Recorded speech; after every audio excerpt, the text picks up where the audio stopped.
Well, greetings, everyone. Thank you for being on the other side. We have a really cool episode and topic to talk about today. My name is Michelle Klein, and I am with Klein Hospitality, and I'm here with Stephanie Ledger with First Rate Hospitality. And Stephanie, you are going to walk us through the entire journey of participating in the Summer Olympics in Paris.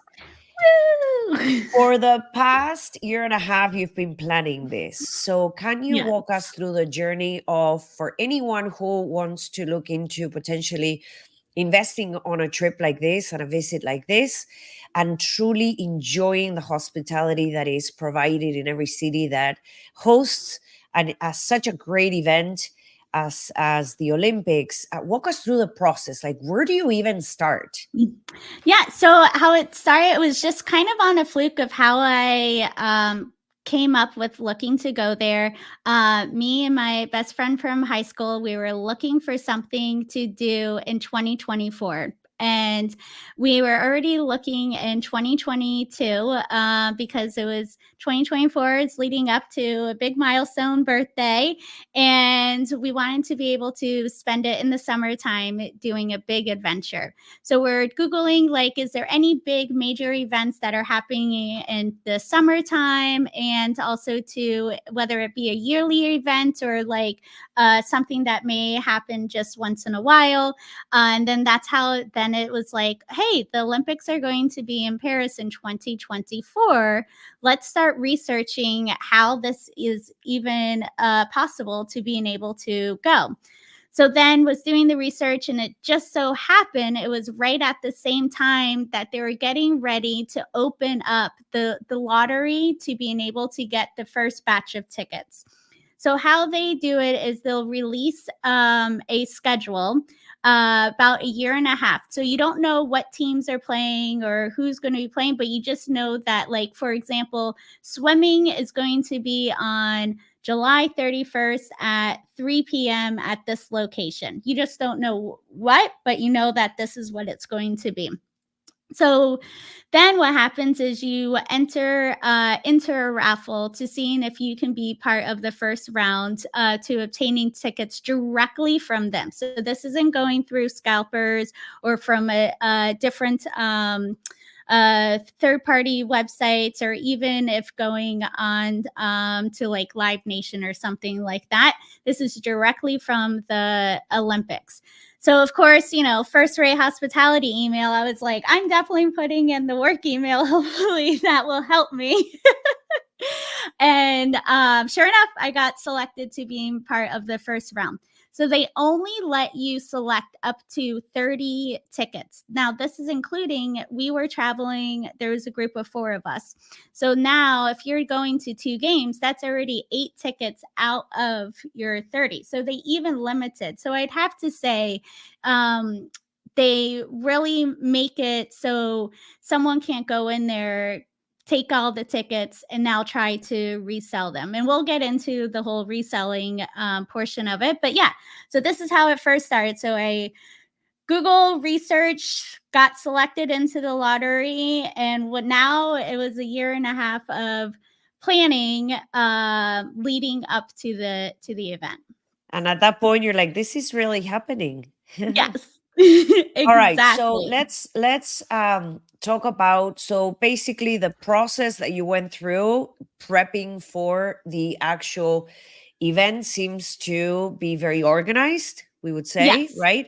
Any Yes. highlights, Yes. any areas where you feel like, oh, you know what, this could be done in this way and it would save them some steps, or it would save them, or was it really spectacular? For leading up, I would have to say email communications. They did say like when we would start knowing more information in the year and a half. So it would be in the beginning of the summer, about May, June in 2024 is when we would be getting that more information. They were a little bit later than what they had, set up. But, besides that, I would have to say leading up, we would always be receiving emails. Also, too, only certain events were offered in different rounds. But even that email communication was being sent. So I'd have to say on the communication directly from the Olympics, we were never wondering like, all right, is this, really going to go off the way that they're saying it? But yes, there's nothing I can complain about pre. I would have to say if there was one thing is that since it was in Paris, so all payments were done in euro. So, thankfully for, being able to have a travel credit card to waiving the international fees, but you couldn't select to having it into your home country's currency. Wonderful. So tell us a bit, let's jump on to now you're in Paris, right? You get there. Yes. How was the experience at the airport, for example? Was it clean? Was it organized? Tell us a little bit about that. The commute Yes. from the moment you land to the moment you check into your hotel. Yeah, so of course landed at 6:30 in the morning because there's a 6-hour time difference. So it was midnight here over in the East Coast. So arrive right off, and then we even like planning. We're like, oh, should we fly right into Paris because everyone's going to be there. It's going to be long lines through customs. Is it better to go through a neighboring country and then taking the train in, which now looking back on seeing that there was some train disruption, so it was best to coming in directly to Paris. But now, and I'm seeing this too more and more countries where they're having you just scan your passport, they scan your face, and then you walk on through, and then that's basically your customs coming into the country.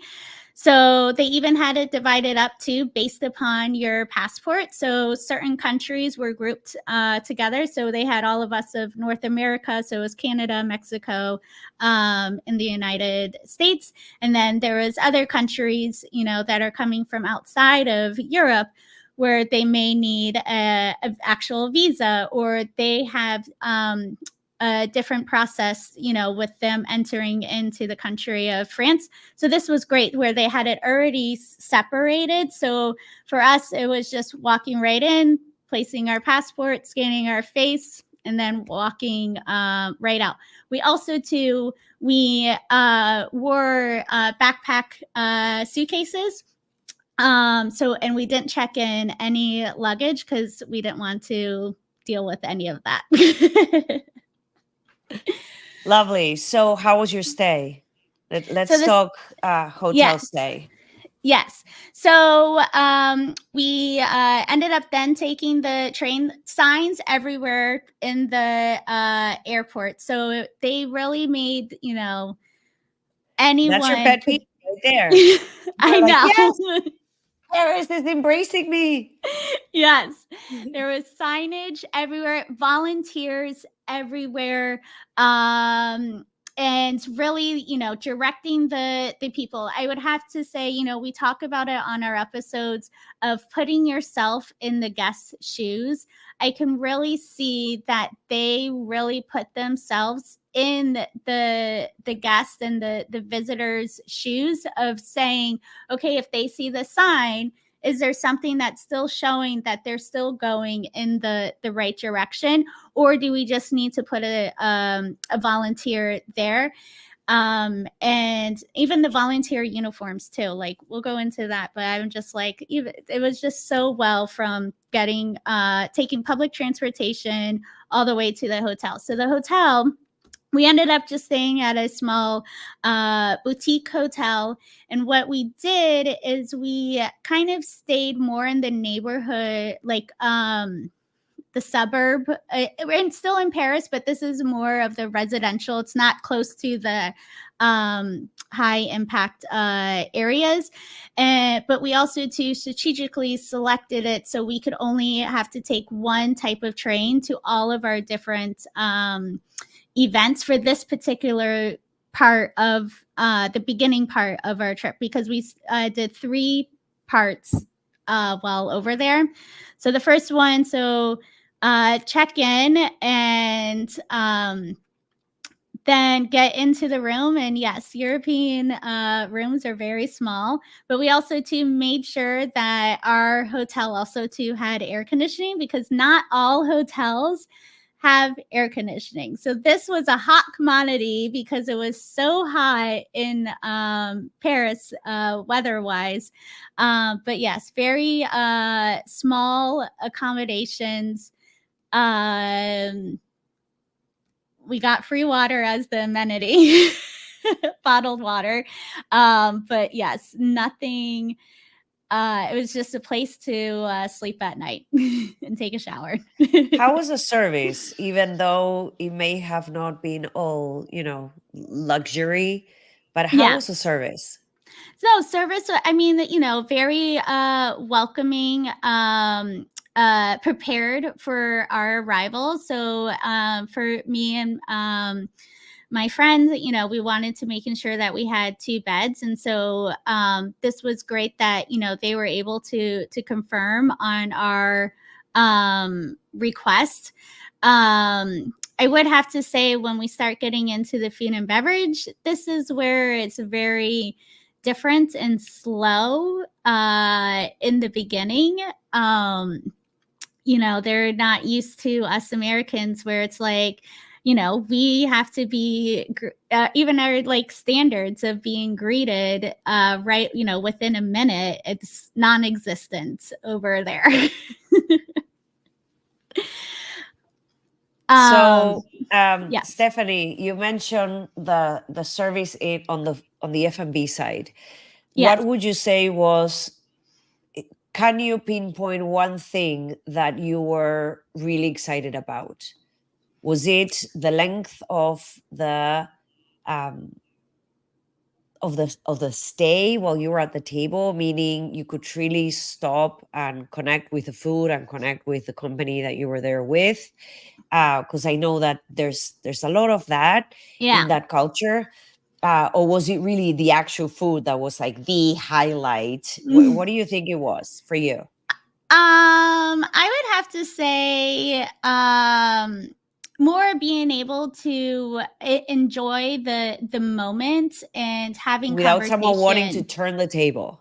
Yes, Yes. exactly. Like right in the beginning, and that's also too is so like, you don't have someone coming right away, which we're not used to, and we're ready to, put our order in. But then once you got into the service, and then even towards the end, if we wanted to sit there for an extra like 15 minutes just to, talk or prepare to like how we're getting to our next part of the day.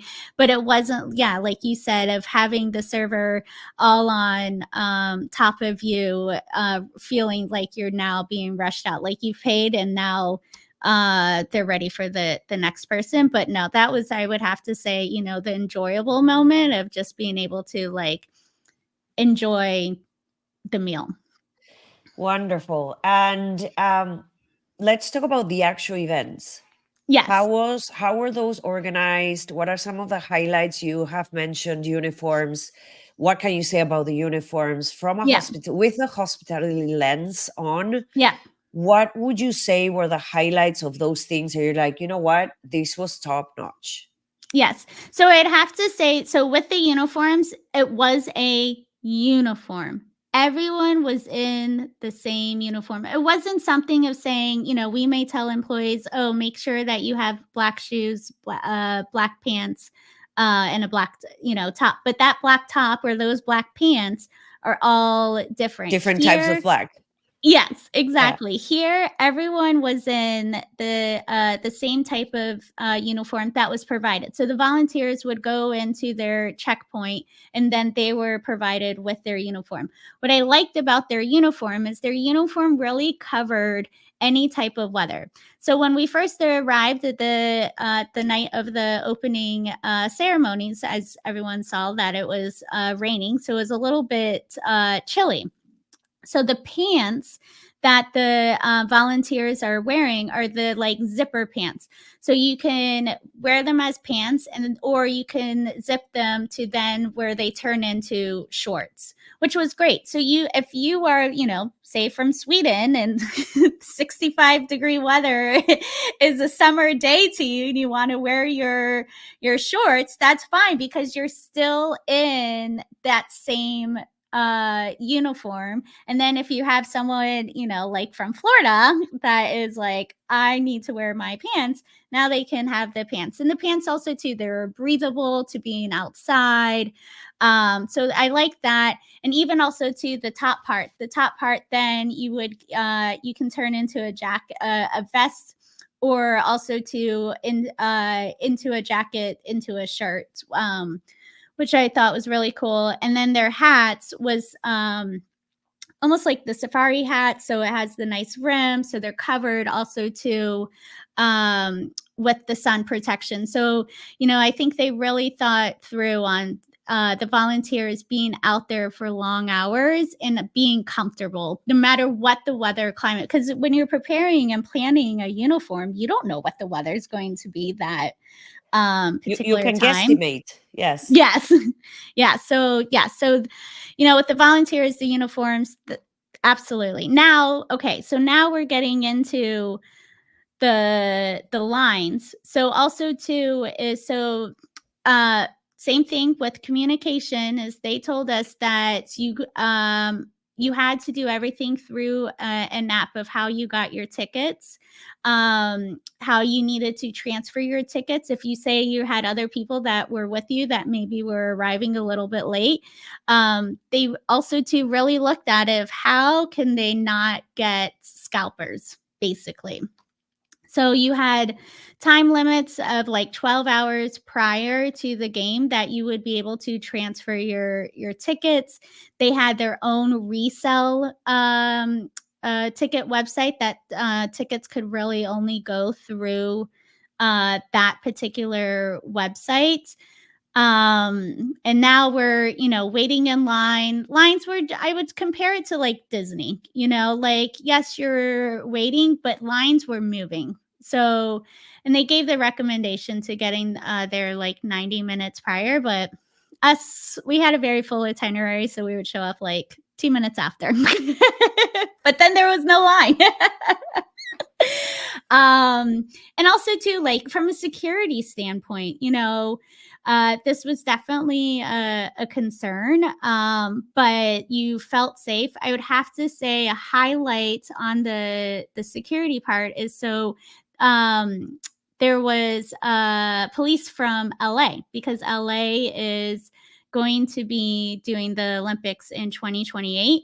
And we love training. So they came over to start their training preparation in Paris. So now they can start planning and doing the training over in LA.